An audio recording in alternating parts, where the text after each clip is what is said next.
Welcome to Founders Future, a podcast powered by Closers.io, where we dive into the journeys of innovative entrepreneurs and explore the road ahead of them and their companies. I'm your host, Olivia Sammons, and in each episode, we'll uncover the stories behind impactful ventures, the challenges faced along the way, and the strategies driving their future growth. Today, I'm very excited to be joined by Tiffany Bethea, founder of Successful and Surrounded, a personal growth and empowerment coach who supports individuals in breaking through limitations, building confidence, and creating sustainable success from the inside out. Tiffany's work sits at the intersection of mindset, self-leadership, and transformation, helping people move from feeling stuck or disconnected into clarity, courage, and momentum. Tiffany, welcome to Founders Future. Thank you so much for joining me today. Such a pleasure to have you here. Thank you, Olivia. That introduction was just so beautiful. Thank you so much. I'm excited to be here. Love it. I'm excited to get in and stuck into what you're doing. So, with all of my guests, Tiffany, I do actually like to start at the beginning of their journey. So, if you don't mind, kind of briefly taking me back to what it was you were doing before you started up the company, and then from there, what was the motivation behind it? Yeah, my starting background, I have a business degree and I was in marketing first. I'm actually a digital marketer and I started off doing marketing, and then in 2012 I branched off to work for myself and I was doing marketing consulting at the time. And I got a lot of people in the faith-based space and nonprofits and things like that. And then it started to slowly spill over to more requests that were more of a coaching style. And initially I was very resistant because I was like, that's not what I do. And it kind of felt like coaching was becoming a trendy fad, and I wasn't really interested in that. But over time, I realized that working with people in that way, where it wasn't a done for you consulting service, but it was more of a done with you. I actually did find a really a space of joy there. I was able to reach people who maybe couldn't afford a done for you service. And so I kind of went with it, Olivia, and I really enjoyed. And so I made the shift there. I love that. And did you kind of, and also having to pivot and stuff is obviously normal, but nice that you managed to find something that was really comfortable and suited you in that Yeah, coaching space. And it did get a little bit diluted, so that was kind of a fair point from yourself as well. But exactly. it is one of those things that when you kind of get stuck into it, you kind of realize why everyone else is stuck into it as well, because it is such a nice way. If you're that fulfilling person, it's such a nice way to kind of use your brilliance and just really help people the best way you can. So, Exactly. did you always have kind of that burning itch to be an entrepreneur as well, like from the get-go? I honestly did. So I will say I'm a second generation. My parents are also entrepreneurs, very, very successful entrepreneurs.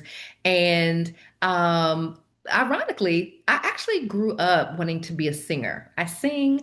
And so I never had a view of being like a traditional employee. And then once I kind of stepped away from music, I still knew I wanted my own, Mm. freedom of schedule, just the lifestyle that I wanted to live. So shifting to work for myself at 28, sometimes I laugh because I can't even believe I worked for anybody else that long, right? But yeah, I kind of knew that I'd always be an entrepreneur. Love that. Always open the get-go. And I think the singing must bring you that kind of presence because you have such a nice presence and ease to talk to. Thank So you. naturally, Thank that's kind of you. come out with you from the whole way through. But let's dive into obviously successful and surrendered a little bit more. Yeah. So when it comes to like, who would you say like is your ideal client? Like, who do you very, very much love to work with? And then from there, how is you help them and how would you support them through that journey? Yeah, typically my audience is made up of women of faith who are building a coaching, a consulting, a speaking business, Hmm. and they are looking to grow their impact. It's interesting because for my audience, it's very two-sided. They want to reach more people, they want to help people, but they also do want to make great money. It's Yeah. both things Twofold. together. Yeah, yeah, but they're not motivated solely by the money, or even more so. It's very much an equal balance of I gotta be helping people, I gotta help transform people's lives as a part of like their value system. And they know they want to help people, they don't exactly know how to do it. And so in this community, I'm giving them the step by step to do so. I love that. And I feel like having that, as you say, the thought of wanting to help people over money, the money will Mhm. follow. If you're doing really well at what Exactly. you're doing and you're like Yeah. in your zone of brilliance, everything else just comes good, doesn't it? It's that just trust the process kind of Yeah. situation. So Exactly. what is it like to work with you then? I know you obviously mentioned there the community. So how does that work when people like if I was to onboard you now with a client, Tiffany, like how would you approach that? Would you be like, Olivia, come on, this is what we've got to offer. I love it. So for me, I think there's two sides of the community. I often use the words we do our worth work and we do our wealth work.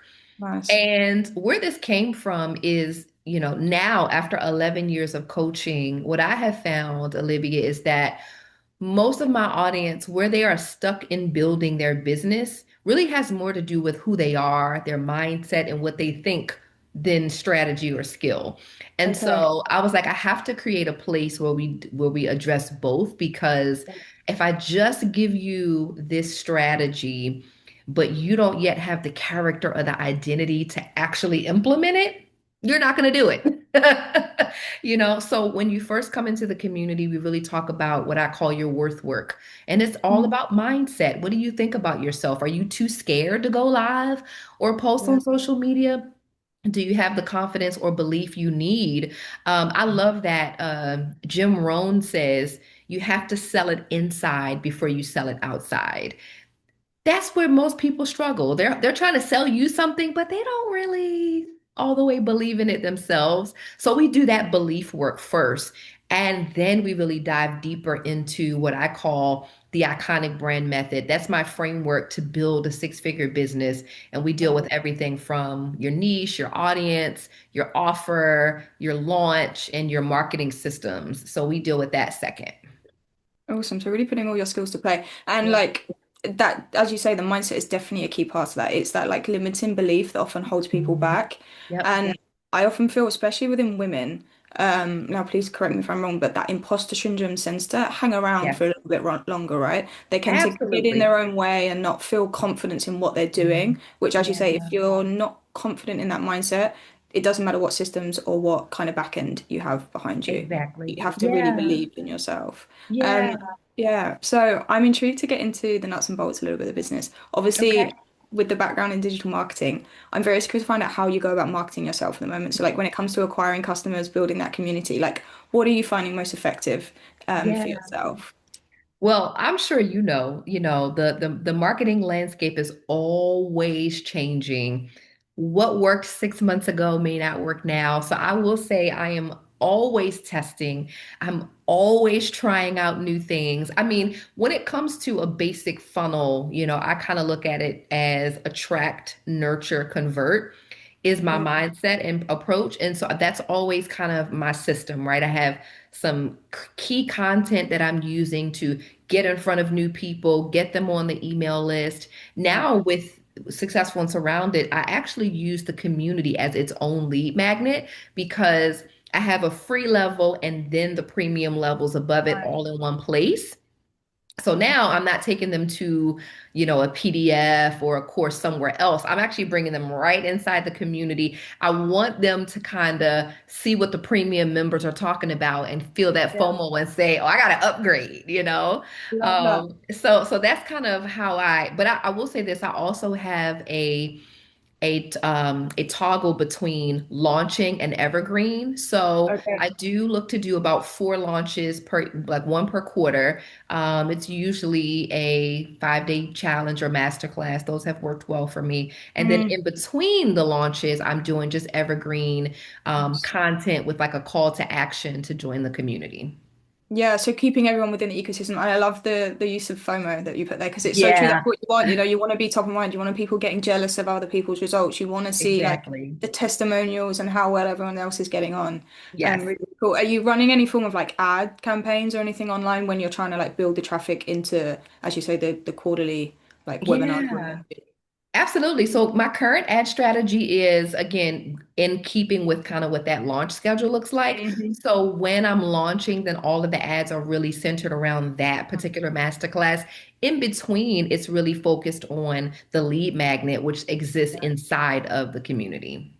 Sick. And it's just nice to have a little like consistent traffic flow, right? That's what ads bring. Yes, It's just that nice consistency when you're kind of unsure of exactly. what's going on. Yep. And are you still a solopreneur, Tiffany, or do you have a team that are maybe kind of helping you out with everything that you Yeah. need and wearing those many hats that you have to as a Well, founder? funny story is I actually had taken some time away from the business to just regroup and just kind of catch my breath. And then I really restarted it. So I had a team, and now I am rebuilding that team. Okay. Nice. Yep. So the goal is to get there again. Did you enjoy having a team in the past? Was that something that you Oh, really liked as part yeah. of the company? Yeah. Yeah, I do. I love working with the team. I love the synergy that other people bring with their perspectives and their ideas. You have an idea, and then somebody comes and they share, and you're like, oh, that's great. Okay, let's do that. So I do love being able to bounce things off and just create synergy with a team. That's so cool. And Yeah. I obviously being at the start of the new year, I want to know what your plans are for the future for the next year coming for 2026. So like when you think of Yeah. like the next year, the year ahead, are you thinking of scaling business? Like what is that vision and that plan and that goal that you're aiming towards? Yeah, it's so funny. So because now I'm fully back in the saddle, right? Like really, really fully back in the business. And so the goal this year is really scaling specifically through team, but both on me hiring and also in the community. I really want to create ways for them to empower. So some of the coaching calls, I really want to create a culture where I'm raising up some of them to be able to host, that it doesn't always necessarily have Yeah. to be one of us. So I think on both sides, it's for me, it's really about hiring and the culture of team development this year. I love that. I'm really taking advantage of, as you say, like the women in the community because they've all got their zone of brilliances. They're all coaches, speakers, Yeah. consultants. So it's letting them Yeah. shine a little bit as well. That's a really cool Exactly. concept. Do you feel Yeah. there's also a nice camaraderie that comes with that community that you have? You know, just women supporting Yeah. women, everyone on that same boat and same growth journey together. Yeah. And honestly, the funny thing is, if you were to ask me at the core, like, what do I really sell? It's really that. Like, they can get strategy from so many places, but I find that they really do come for the camaraderie. I've created a space where they get to share things that maybe they wouldn't say out loud anywhere else, whether it's happy or like, man, I'm really disappointed in that last launch, or I'm disappointed in this. And the way that they rally around each other, share resources, and support each other, that's really the sweet spot, honestly, of what makes people want to join. Yeah, that's so cool. That must make your cup feel so full, right? When, as you say, they're just expressing however they want to express. You know, they're just It letting does. their mind free. That's Yeah, so yeah, cool. yeah, it Um, does. and then Tiffany, I suppose, where are you finding the biggest challenge for yourself in taking that next step in scaling the business? That's a good question.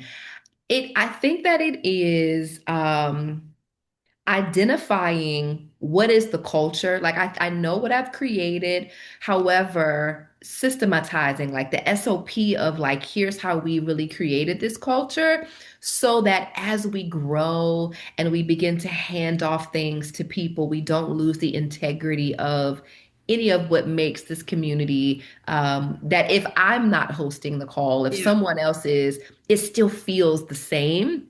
And I know that's only going to happen through creating the SOPs and really defining, here's Yeah. who we are, here's how we do it, here's why we do it, so that other people can replicate that. Yeah, that's such a key part to scaling that is often overlooked sometimes, that alignment within the team and just making sure Mhm. you're on the same boat and working towards that same mission. Yeah, Um, yeah, it's a lot easier said than yeah, done, though, so I'm glad that's your it job, is. not It's mine. exactly. So, um, Yeah. and I have one final question to ask you before we log out for the day. So if you could go back in time and you could only leave yourself with one piece of advice moving forward, something Mhm. you know now, but that you didn't know then, what would you Mhm. say to yourself, Tiffany? It's going to seem so simplistic, but I would say trust your instinct.